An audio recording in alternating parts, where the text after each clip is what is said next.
I just can hardly imagine. I just can hardly imagine, and I say time and time again, my life story is humanly impossible.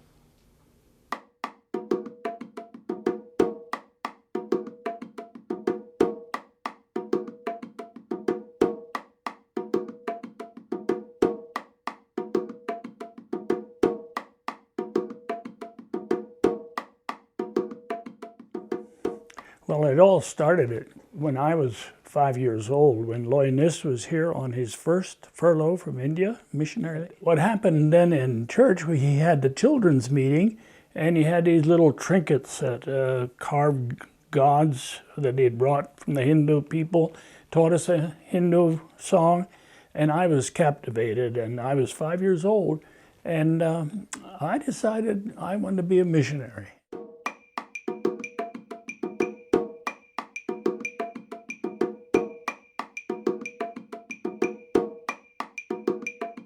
When the Mennonite mission went into Ethiopia, His Majesty Haile Selassie I said that the only missionaries that could come in and do evangelism in the country would be missions who were there before the Italian occupation.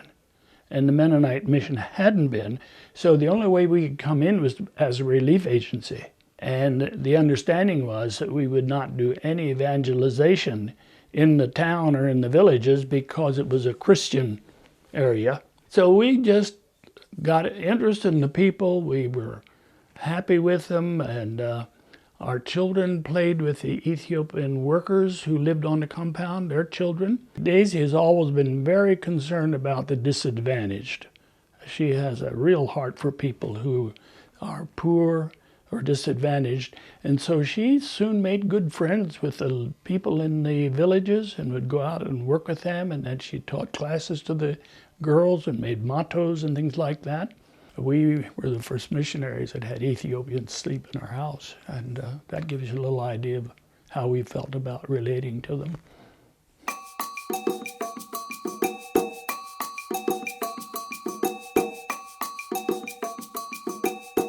It was a father and a son, and they both had hernias.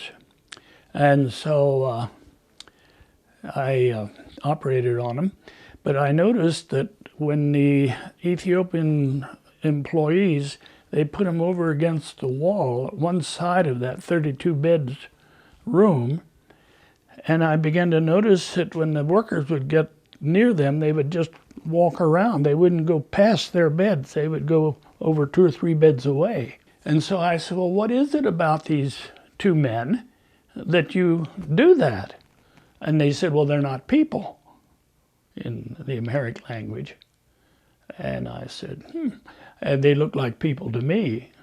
And then they would begin to kind of stutter and stammer a little bit. Anyhow, I learned that what they did is they had a custom that a man had to kill another man and prove it before he could get married. And then whenever they had their cattle rustling or anything, they'd get into fights and kill more. And when I went discharged, I talked to the father and I said, I'd like to visit your country. And he said, no, you wouldn't. He said, you'd be afraid to come. And I said, well, if I could find you, that would be all right. I said, if you found me, I could take you. But anyhow, that created in me an interest in these Afar people. In '63, we moved to the town of Awash, which was on the border of where the Afar people lived.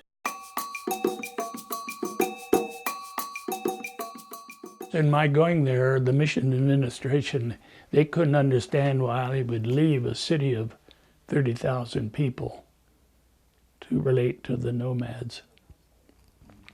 And we had a little bit of a discussion about that. What motivated me? The only thing I know is just what happened there when those two people were admitted, and when I heard the story, I just, for some reason, I just thought, here's something I want to do.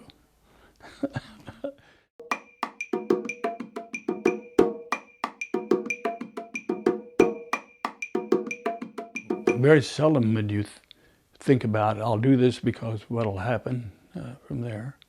It just was a need that we responded to. One of Shamsuddin's words and other people was that you're working in stony ground. We knew that. But there was just enough taking place to give us courage. And one morning I came out and there was a young man sitting, there was a big, tall rock, and he was sitting on top of that with his head down. And I said, "Nagash, what's wrong?" And it was the year that the Nazareth Bible Academy started. Well, he said, "I want to go to the Nazareth Bible Academy, but my father has told me that if I go, he will disinherit me." But he said, "I really want to go." And so we talked, and I wasn't quite sure what to say about a boy disobeying his father. And we had prayer about it and talked about it. So when we left to come out, he came out with us. I think his sister told him that he had to be very careful that his father was planning to shoot him rather than let him go. Now he is the president of the Masorete Christos College. Our vocation is really, as Christians, that's our calling. Vocation is a calling, and our calling is to tell the story of Jesus. And we use the occupation, and therefore we choose occupations that enable us. Does that help? Oh, yeah.